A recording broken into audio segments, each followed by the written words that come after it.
Débat de la semaine. Vous êtes acteur au développement, décideur et membre de la société civile engagé pour le bien-être de vos communautés. L'émission Débat de la semaine est faite pour vous.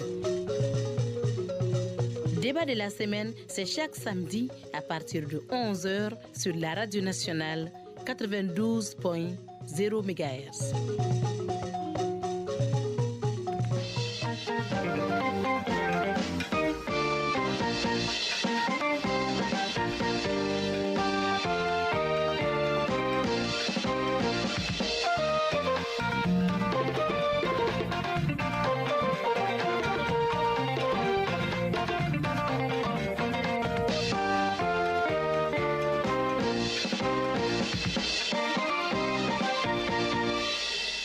Mesdames et messieurs, bonjour, bienvenue pour l'émission Débat du jour. L'émission Débat du jour s'intéresse à la question de l'aménagement du territoire national. Quelles sont les missions dédiées à l'aménagement du territoire national? Quels sont les objectifs? L'aménagement du territoire national, qu'est-ce que c'est? L'aménagement du territoire national suppose-t-il travailler avec les autorités traditionnelles coutumières ou suppose-t-il l'aménagement des schémas directeurs des villes du Mali? Pour en savoir, nous sommes avec le docteur Abdoulaye Sanogo, qui est le directeur national de l'aménagement du territoire national. Docteur Abdoulaye Sanogo, bonjour. Bonjour, monsieur Sidibé. Alors, docteur Abdoulaye Sanogo, concrètement, l'aménagement du territoire national, qu'est-ce qu'il faut mettre comme contenu? Qu'entend-on par l'aménagement du territoire national? Monsieur Sidibé, bonjour. Tout d'abord, je vous remercie d'être là, de vous intéresser à cette question d'aménagement du territoire, une question très complexe et aussi qui n'est pas à la portée de tout le monde. Et donc, nous allons profiter de votre micro pour parler aujourd'hui du concept d'aménagement, qu'est-ce qu'on met dans l'aménagement du territoire. Donc, en réalité, chaque pays a sa propre définition d'aménagement du territoire. Donc, la nôtre est définie dans la loi d'orientation pour l'aménagement du territoire adoptée en 2017. Donc, et aussi, c'est inscrit dans la politique nationale d'aménagement du territoire. Donc, c'est un ensemble de décisions volontaires. L'aménagement n'est pas quelque chose qui s'impose, ça doit être volontaire et ça doit être concerté et puis ça doit être inclusif. Donc, c'est un ensemble de décisions qui orientent l'exécution des activités sur le territoire national, la réalisation des infrastructures ainsi que la répartition des activités économiques et des investissements sur le territoire national. Donc c'est en quelques mots la définition générale que donnent nos autorités de l'aménagement du territoire. Alors quelles sont vos missions, docteur Sanogo? Merci bien. Les missions, avant de rentrer dans nos missions, je vais faire un petit rappel en disant que l'aménagement du territoire est confié à la Direction nationale de l'aménagement du territoire, créée en 2004. En 2004 par une ordonnance ratifiée par la loi numéro 04-025 du 16 juillet 2004. Donc cette structure est chargée d'élaborer les éléments de la politique nationale d'aménagement du territoire et d'en assurer son exécution. À ce titre, c'est elle qui est chargée d'élaborer et de mettre en œuvre le schéma national d'aménagement du territoire, de coordonner et d'harmoniser les schémas d'aménagement du territoire au niveau régional et local. Dans le local, on a les cercles, les communes, de définir aussi au niveau national, en relation bien sûr avec les autres acteurs, les grands pôles d'activité économique. Donc, et aussi de mettre en place et de gérer un système d'information géographique. Voilà en quelques mots les missions assignées à la Direction nationale de l'aménagement du territoire. Le système d'information géographique a trait à quoi et quoi? Le système d'information géographique, d'abord, ça a trait à la mise en place d'une base de données sur l'aménagement du territoire. Donc, il s'agit de tout ce que le territoire, en tout cas, contient comme information qu'on peut, en tout cas, géolocaliser et géoréférencer. Donc, une fois ces informations géolocalisées, donc, on les visualise par des cartes qu'on appelle des cartes thématiques. Par exemple, on peut produire la carte des infrastructures scolaires. Une fois qu'on fait le géoréférencement des équipements, tout ce qui a trait à l'éducation, donc on visualise les cartes. C'est des outils d'aide de décision. Ça permet à l'autorité de savoir réellement où se trouve le besoin juste en termes d'infrastructures scolaires. Par exemple, une région, la région de Caille, on va prendre la région de Caille, on va dire, donc voilà la carte des infrastructures scolaires au niveau de la région de Caille. Et voilà les cercles où il y a moins d'infrastructures scolaires partant de la carte scolaire que l'éducation a, en disant voilà, chaque village doit avoir une école, au moins un premier cycle, ou bien chaque commune doit avoir un cycle complet, premier cycle, second cycle. Donc c'est à l'éducation de déterminer ces normes-là. Nous seulement on veille, est-ce que ces normes-là sont appliquées sur le territoire? Sinon, on attire l'attention des autorités qui vont prioriser ces zones-là chaque fois qu'il y a une réalisation d'infrastructures à faire dans cette région. Et c'est partout que ça doit se faire, et dans tous les secteurs. Alors concrètement, vos objectifs? Donc le premier objectif de l'aménagement du territoire, on va vous dire, c'est de réduire les disparités. Voilà, les disparités, c'est quoi? C'est les déséquilibres qui existent entre les territoires. Voilà. Et quand on parle de territoire, il y a plusieurs types de territoires. Il y a le territoire urbain et il y a le territoire rural. Et vous conviendrez avec moi que quand on prend le rural et l'urbain, on voit qu'il y a un grand écart en termes d'accès aux services sociaux de base, en termes d'accès à l'emploi, sur le plan même de densité. Vous allez voir que nos villes sont de plus en plus denses. C'est parce que c'est là-bas qu'il y a les emplois, c'est là-bas qu'il y a les services sociaux, etc., etc. Donc, notre mission primaire, c'est de réduire ce déséquilibre-là. C'est de permettre à chaque citoyen, partout où il est, d'avoir accès à des conditions, en tout cas décentes de vie, à des infrastructures sociales, d'avoir un emploi, de ne pas avoir besoin de quitter pour aller vers un autre territoire, pour chercher un logement, un emploi, etc., etc. Donc c'est un de nos objectifs, c'est de voir comment, en tout cas, mutualiser les efforts des collectivités. Vous allez voir qu'il y a des collectivités qui sont plus riches, d'autres sont moins nantis. Comment voir donc la péréquation des ressources? Moi, j'ai des ressources minières, par exemple, c'est un don naturel, mais je ne dois pas être la seule région à profiter de ça. Il y a une région voisine qui n'en a pas. Donc, comment faire profiter ces retombées-là? Donc, c'est la péréquation des ressources vers à l'équilibre territorial, à l'occupation rationnelle de l'espace. Voilà, donc veiller aussi à éviter les conflits entre différents acteurs. Vous conviendrez avec moi qu'il y a plusieurs acteurs qui interviennent sur le territoire. Il y a l'éleveur, il y a l'agriculteur, il y a le commerçant, il y a tout. Mais tous veulent le même espace. Donc il faut les organiser pour éviter le conflit. Donc ça fait partie de nos missions. Organiser les acteurs, donc mutualiser les efforts et aussi coordonner les interventions sur le territoire national et en veillant sur la cohérence des actions. Voilà, justement, j'allais poser la question. Est-ce que vous travaillez avec les mairies, les collectivités, les autorités traditionnelles coutumières, ou bien qu'en est-il? Merci bien, M. Sidibé. La collectivité, bien sûr, l'aménagement est un domaine transféré en partie, parce qu'on va dire en partie, qu'un État ne va transférer à 100% la gestion de son territoire. Voilà, le droit régalien de l'État, c'est ça que nous exerçons sur le territoire des collectivités. Donc, les collectivités sont les maîtres d'ouvrage même de tout ce que nous faisons en matière d'aménagement sur leur territoire. Voilà, c'est les collectivités qui portent les outils que nous initions. Il s'agit des schémas d'aménagement et autres outils d'opération de ces schémas-là. Donc, nos rapports, c'est des rapports de collaboration, d'appui. En tout cas, nous intervenons beaucoup dans le cadre de l'appui technique pour les aider à faire ces outils-là.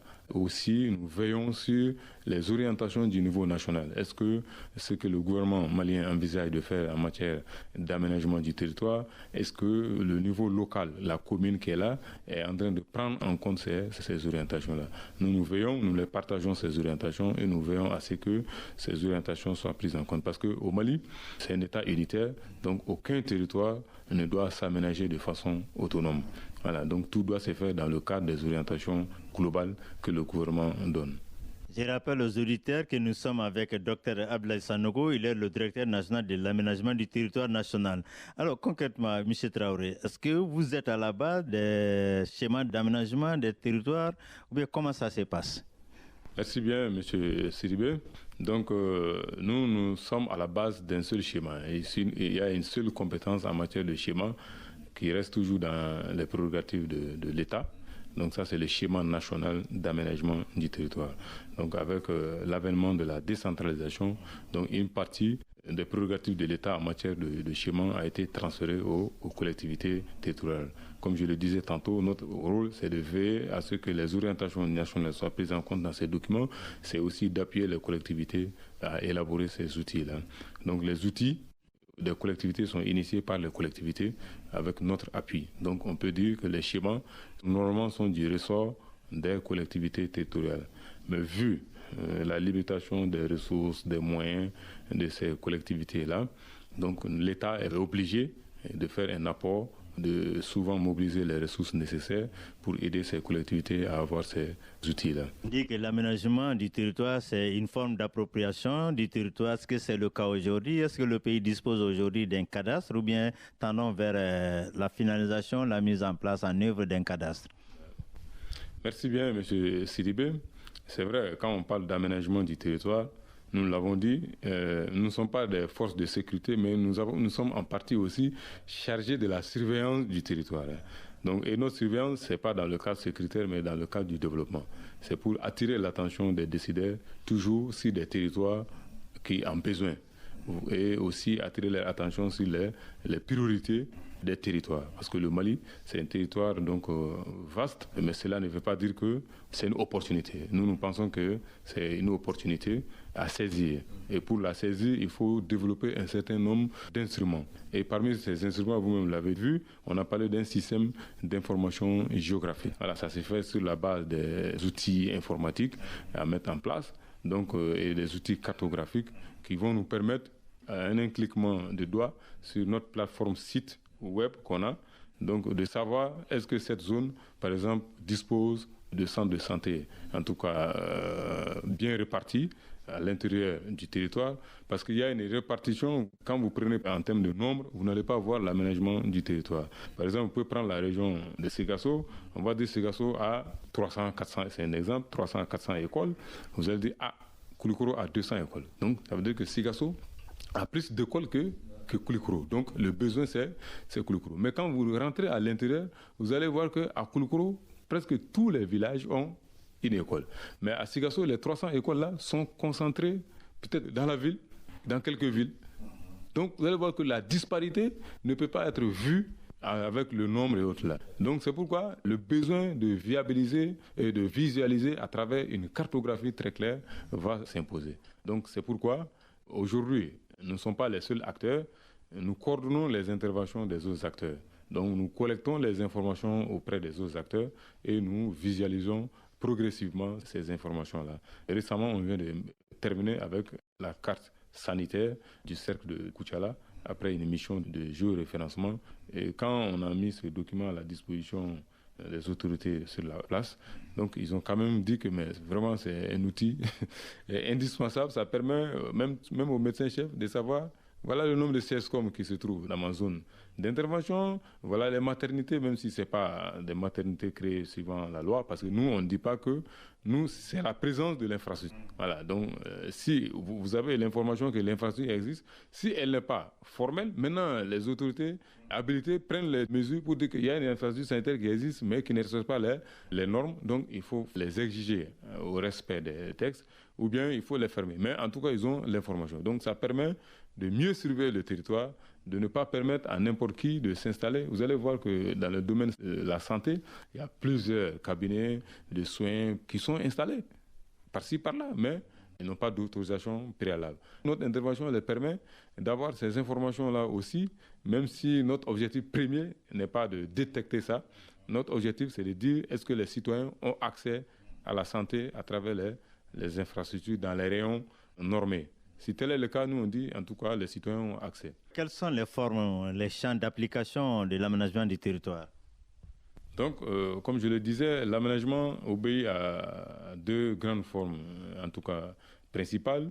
Il y a la forme rurale qu'on va appeler aménagement rural et il y a la forme urbaine qu'on va appeler aménagement urbain. Voilà. Donc le rural, vous savez aussi bien que moi que l'homme qui est au milieu rural et l'homme qui est au milieu urbain n'ont pas les mêmes activités. Donc, ce qui fait qu'ils n'ont pas les mêmes besoins. Donc, ils ne peuvent pas avoir les mêmes aspirations, ni les mêmes demandes, ni les mêmes traitements. C'est pourquoi la spécificité du territoire est un aspect très important dans l'aménagement du territoire. Donc, on ne peut pas dupliquer les projets. Nous ne sommes pas pour la duplication des projets parce que chaque territoire a ses réalités spécifiques. Vous allez trouver qu'à Bamako aujourd'hui, la demande de logement explose. Mais dans le milieu rural, vous allez voir qu'il y a zéro demande en matière de logement. Maintenant, si on duplique un projet de logement social dans un milieu rural, vous allez voir que ça ne sera pas... voilà, donc, ça sera pas comme à Bamako. Voilà, donc l'aménagement, c'est prendre en compte ces aspects toujours de spécificité territoriale et maintenant de l'adapter à la forme. Si c'est au milieu urbain, c'est de dire voilà les demandes, en tout cas, et voilà ce que le milieu urbain doit avoir. Voilà ce que le milieu rural doit avoir. C'est pourquoi il y a même des schémas spécifiques pour le milieu urbain qu'on va appeler schéma directeur d'urbanisme. Donc c'est pour cadrer l'évolution des villes, les besoins sont identifiés et faire des propositions appropriées. Alors concrètement, comment vous arrivez à élaborer les réseaux urbains, les grands équipements, les grandes infrastructures? Est-ce qu'on regarde la taille de la population, est-ce qu'on regarde des activités économiques? Merci bien, M. Sidibé. Donc comme on le dit, le réseau urbain du Mali, c'est un réseau qui dépasse aujourd'hui, si on prend le critère populationnel qui dit qu'un établissement humain qui a 5000 habitants doit être considéré comme une ville. Aujourd'hui, quand on prend ça, on a un réseau très dense. Mais quand on prend d'autres critères, surtout les critères d'équipement, d'infrastructure, on va voir que voilà, on a peu de villes. Et aussi, les villes qui existent aussi, vous allez voir que ces villes aussi, à l'intérieur, le besoin est énorme en termes d'infrastructure, de mobilité, même de respect des vocations, etc., etc. Donc nous n'intervenons pas dans les opérations d'urbanisme, mais nous intervenons dans la planification urbaine. Donc quelles sont les évolutions futures à donner à nos villes, quels sont les besoins futurs de nos populations. Donc il va de soi que les infrastructures, selon nous, c'est pourquoi l'aménagement est aussi prospectif. On ne l'a pas dit, c'est-à-dire c'est sur le long terme. C'est pourquoi nous, on a pris tous nos outils sur 20 ans. C'est des outils générationnels, on les appelle comme ça. Donc c'est des visions qui doivent être portées par des générations. Donc tout de suite, vous allez faire une infrastructure scolaire. On va dire que le besoin en termes d'infrastructure scolaire à l'instant T est de 10 salles de classe, par exemple, dans telle localité. Mais si vous ne prenez pas en compte sur les 10 ans, 15 ans, 20 ans, donc vous n'allez pas anticiper. Vous n'allez pas anticiper sur la construction progressive. Cette année, c'est 10, mais est-ce que l'année prochaine, c'est 10? Est-ce que dans 5 ans, c'est 20 ou 30? Donc c'est pourquoi cela se fait à travers des projections démographiques qui ne sont pas de nos ressorts, qui sont du ressort de la direction de la population. Donc ces infrastructures, normalement, doivent se faire en fonction de tout ça. Il y a non seulement les projections démographiques, mais il y a aussi l'évolution des activités économiques dans la ville. Voilà. Est-ce que cette ville va s'agrandir au rythme des activités économiques? Est-ce que l'avenir est promoteur en termes d'activités économiques dans cette ville? Donc ce sont ces questionnements qui sont posés lors de l'élaboration des schémas-là et qui sont en tout cas décrits à travers des scénarios, en disant que le scénario tendanciel, c'est-à-dire si la tendance actuelle continue, il n'y a pas de rupture, donc cette ville aura besoin d'un hôpital de référence, aura besoin d'autoroutes. Donc ça, c'est la tendance. La tendance peut être le contraire aussi. Voilà. Donc le scénario catastrophe, si on ne fait rien, on s'assoit, on observe notre ville, quelle sera la situation de notre ville dans 20 ans? Et dans tous les domaines, les spécialistes sont là. C'est un processus qui est aussi participatif. Voilà, donc c'est l'ensemble des acteurs qui contribuent à la description de ces scénarios-là. Il y a les acteurs étatiques, les acteurs qui sont les organisations non gouvernementales, il y a aussi la société civile, il y a le secteur privé, tous ces gens se retrouvent. Et ça trouverait qu'on a fait déjà une collecte de données qui est là par thématique. Et maintenant, on voit l'évolution des 10 dernières années. Voilà l'évolution, par exemple, des activités économiques dans la ville sur les 10 dernières années. Et maintenant, qu'est-ce que sera l'avenir? Même si l'avenir n'est pas le prolongement du passé, mais le passé en dit long sur vraiment l'avenir. Donc, on peut se référer sur ça pour tracer le chemin à suivre.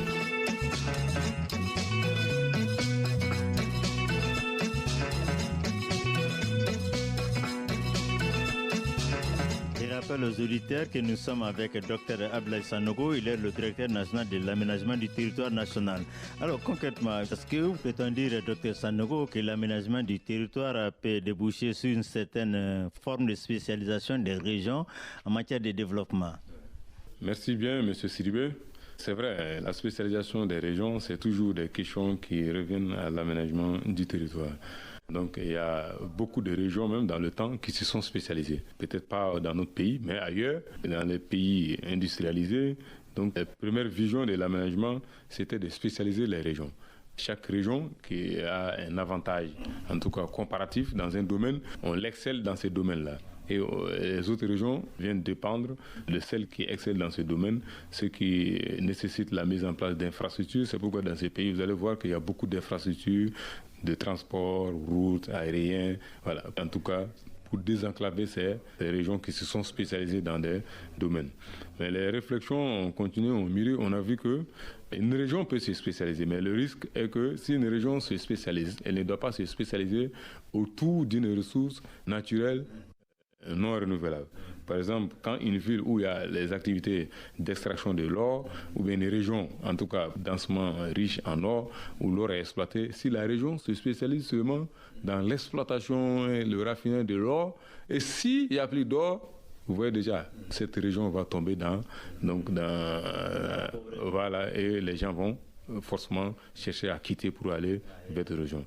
Donc nous disons, il faut spécialiser les régions, mais autour des ressources renouvelables. Ça, c'est un premier aspect. Et aussi, même si la région arrive à se spécialiser autour d'une ressource non renouvelable, que ça soit une spécialisation diverse. Voilà, donc peut-être à côté de l'extraction de l'or, nous avons seulement l'or, on peut développer une université, par exemple, qui va former des ingénieurs dans l'extraction de toute forme de ressources, voilà, de minéraux. Voilà, donc on va être pointu dans ça. Même s'il n'y a plus d'or chez nous, les gens viendront se former chez nous. On va dire qu'est-ce qu'il faut faire. Après, on va développer peut-être parallèlement les activités agricoles. On va parallèlement développer aussi des activités touristique. Donc, ça trouvera que la région qui a pu se désenclaver, qui a pu développer d'autres sources en dehors de l'or, même s'il n'y a plus d'or, on ne sait même pas que l'or a disparu. Donc ça, quand même, c'est les éléments sur lesquels on tient dans la spécialisation. Par exemple, une région où il n'y a aucun potentiel dans le domaine de l'élevage, que cette région cherche à exceller dans l'élevage, alors qu'il y a une autre région où il y a tout. C'est pourquoi, au début, je l'ai dit, la mutualisation et la prérogative des ressources. Docteur Sanogo, concrètement, j'ai reformulé la question sous une autre forme.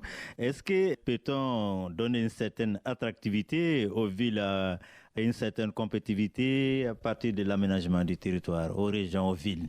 En tout cas, vous avez touché aussi à l'un des objectifs ou missions de l'aménagement du territoire, c'est de rendre nos territoires attractifs et compétitifs. Chaque fois, nous ne cessons de le rappeler, chaque fois qu'on a l'occasion, même il y a des forums, en tout cas, qui sont organisés sur la scène internationale. Pourquoi on privilégie cette ville au détriment des autres? Parce que la ville a su être attractive. Et l'attractivité d'une ville dépend de beaucoup d'éléments. Il y a non seulement les infrastructures, il y a aussi les textes qui, en termes de code, par exemple, le code minier qui vient d'être révisé, peut être source d'attractivité. Ça peut motiver les gens à venir parce que nous avons un code très sûr, voilà, donc, et que les autorités veillent, qui est porté par les autorités. Donc, il y a aussi un code d'investissement que le Mali a. Donc, c'est aussi des instruments d'attractivité. Donc, tout cela, c'est pour dire que l'attractivité, c'est notre mission, mais elle est exécutée par l'ensemble des secteurs. Par exemple, le secteur du tourisme va faire valoriser les sites touristiques, donc, et sur ça, on va les mettre des documents. Et aussi, il y a le secteur de l'éducation, on va dire, nous avons des universités de recherche, nous avons des grands laboratoires, etc. Ça permet aux scientifiques d'organiser. Par exemple, si un scientifique sait qu'il y a des laboratoires de recherche partout dans notre capitale, il veut faire un symposium scientifique. Quelle est la capitale la mieux placée pour accueillir? C'est ça l'attractivité en réalité. Et la compétitivité maintenant va être entre les territoires. C'est ce que nous, on veut même cultiver entre les régions. Les régions entre elles vont dire il faut que le Conseil des ministres se tienne dans notre région. Ce mois-ci, ou bien à l'occasion du 22 septembre, si les autorités décident de tenir ça. Voilà. Donc les régions peuvent compétir en disant nous pensons qu'ils peuvent convaincre le gouvernement, en disant nous pensons que nous sommes mieux, en tout cas, lotis pour accueillir un conseil des ministres qui va, en tout cas, regrouper nos autorités. Nous avons tout en termes d'hébergement, en termes de routes, En tout cas, toutes les dispositions se trouvent dans notre région. Et ça a des retombées, ça fait vendre la région. Imagine le président de la République se rend dans une région, donc c'est beaucoup d'avantages pour la région. Donc les régions, on veut les mettre en compétitivité pour accueillir même des conférences nationales, etc. Donc cela ne va pas tant que les régions ne mettent pas en avant leur potentiel, ce qu'ils ont, ce qu'ils peuvent faire. Et pour mettre ça en avant, il faut des outils. Voilà, des outils de marketing qu'on va appeler marketing territorial. Voilà, mais les gens pensent que le marketing, c'est seulement le commerce. Non, le territoire aussi doit faire le marketing. Ça, on appelle le marketing territorial. Vendre son territoire et maintenant à l'interne comme à l'international, le territoire sera prisé par les investisseurs, par l'organisation des forums, même des festivals, etc., etc. Donc les gens vont aller vers, et plus les gens vont sur le territoire, donc les retombées directes sont là, et les retombées indirectes aussi font que la région donc, se prospère et se hisse à un niveau très important, pourquoi même pas international. À un moment, la ville de Mopti était une ville africaine plus prisée, plus visitée. Donc elle a su se rendre attractive. Mais ça ne veut pas dire qu'il n'y a pas d'infrastructures touristiques dans les autres régions, mais peut-être Mopti a su vendre ses sites touristiques et a pris l'ensemble des mesures pour se faire connaître sur la scène internationale et nationale. Docteur Sanogo, ça suppose que l'aménagement du territoire suppose la mise en commun des intelligences et des volontés, mais aussi des expertises. Oui, c'est ça même, c'est pourquoi notre rôle, c'est un rôle de coordination. Voilà, c'est d'identifier les besoins de tous les acteurs et de les mettre en coordination pour qu'il n'y ait pas, en tout cas, d'incohérence et pour qu'on ne répète pas les mêmes choses. Voilà, donc c'est pour éviter tout ça et pour optimiser non seulement le territoire, mais aussi pour optimiser les ressources. Vous le savez aussi bien que moi, la terre n'est pas élastique.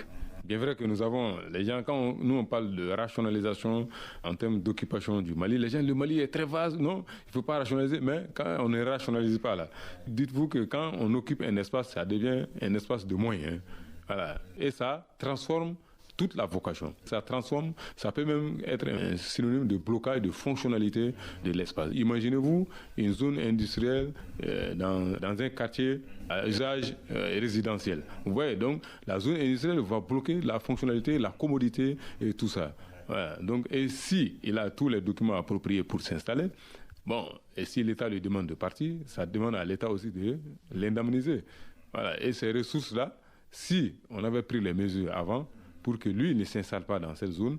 Donc on va éviter à notre État de payer des ressources supplémentaires qui peuvent servir à d'autres priorités que l'État. Docteur Sanogo, est-ce que vous arrivez de constater des déséquilibres et de les corriger? Oui, tout à fait. Nous constatons régulièrement des déséquilibres au niveau des territoires. Et ces déséquilibres-là sont constatés à travers les schémas. Les schémas qu'on élabore, qu'on appuie.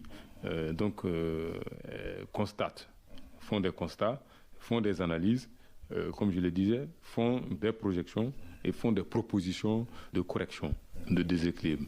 Quelles sont vos difficultés? Donc, comme tout le monde, nous avons, comme tous les services publics, on a les mêmes difficultés. Souvent, c'est lié à la mobilisation des ressources. Aussi la disponibilité en termes de ressources humaines. Voilà, même souvent on a la ressource humaine, souvent c'est des besoins de formation qui s'imposent. Et aussi en termes de difficultés, on peut dire que l'aménagement est venu, la structure, l'aménagement existait depuis longtemps. Et même ce matin, je disais à quelqu'un que l'aménagement a le même âge que l'homme.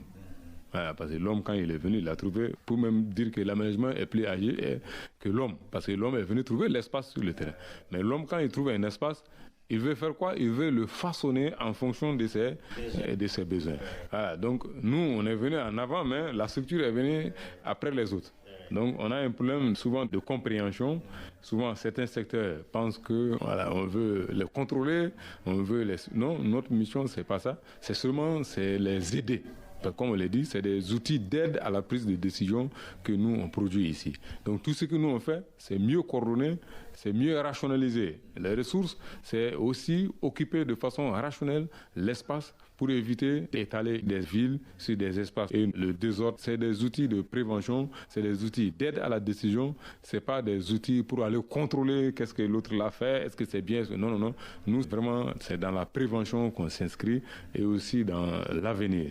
C'est pourquoi nos outils sont des outils prospectifs pour que dans 20 ans, 30 ans, que nos villes répondent en tout cas à des normes de ville, que nos populations rurales soient fixées sur place, n'aient pas besoin d'aller ailleurs parce que leur activité ne donne plus, ou bien parce qu'on a étalé une ville sur des espaces agricoles, et maintenant quand une ville prend des espaces agricoles, alors que c'était un facteur de production pour un village, ce village est appelé à se fondre à la ville, et les habitants de cette ville-là ne sont pas préparés à devenir soit des menuisiers, soit des mécanistes, parce qu'ils n'ont pas cette qualification-là. Donc ce qui peut même conduire certains vers des aventures, aller vers d'autres localités, ou bien s'expatrier à l'extérieur du pays, ou bien ça peut même être synonyme de délinquance, parce que quelqu'un qui n'a pas d'activité. C'est pourquoi l'aménagement aussi contribue vraiment à l'assurance de la sécurité en maintenant les populations dans des conditions, en tout cas, décentes de vie. Je rappelle aux auditeurs que nous sommes avec Dr Abdoulaye Sanogo, il est le directeur national de l'aménagement du territoire. Monsieur Sanogo, peut-être la toute dernière question.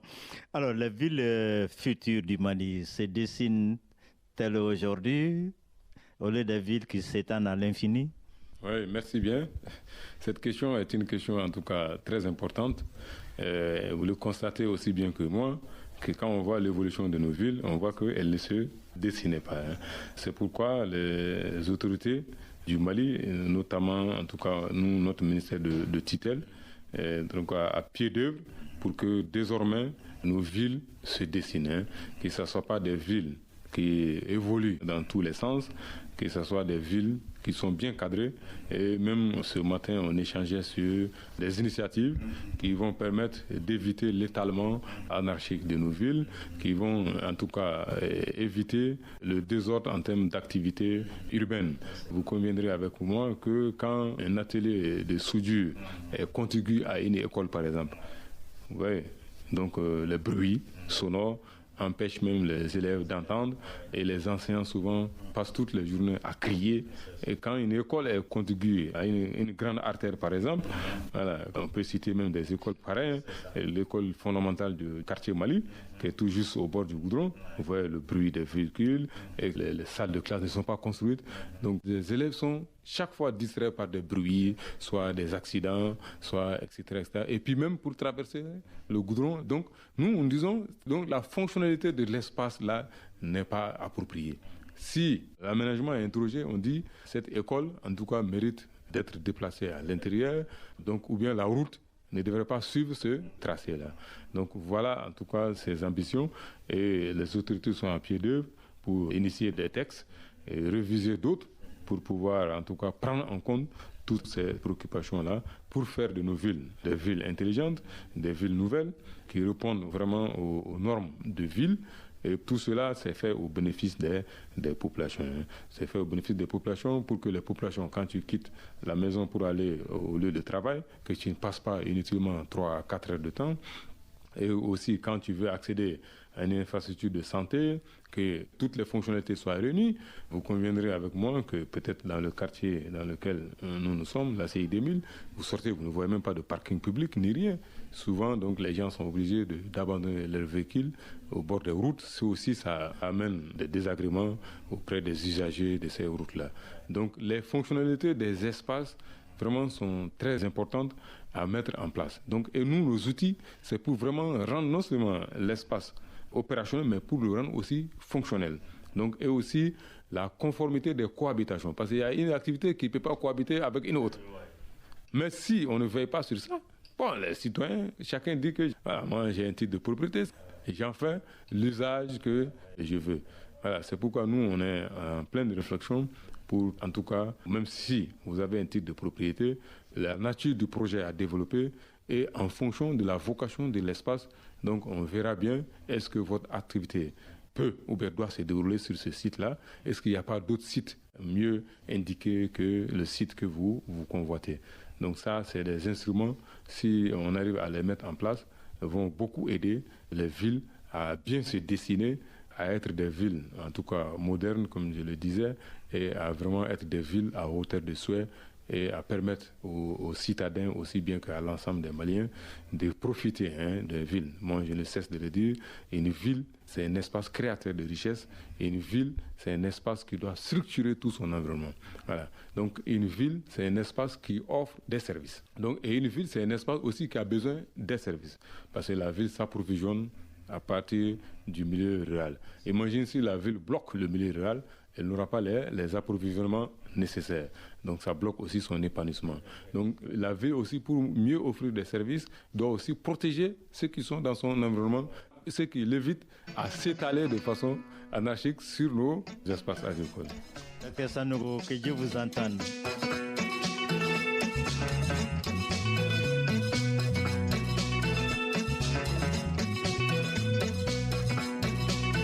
Mesdames et messieurs, merci à vous. Nous étions avec le directeur national de l'aménagement du territoire national, en la personne du Dr Ablaye Sanogo, au microphone Suleiman Kenza Sidibé, prise de son, montage, mixage, Mfadi Sidibé, Kala Benis Nomadi.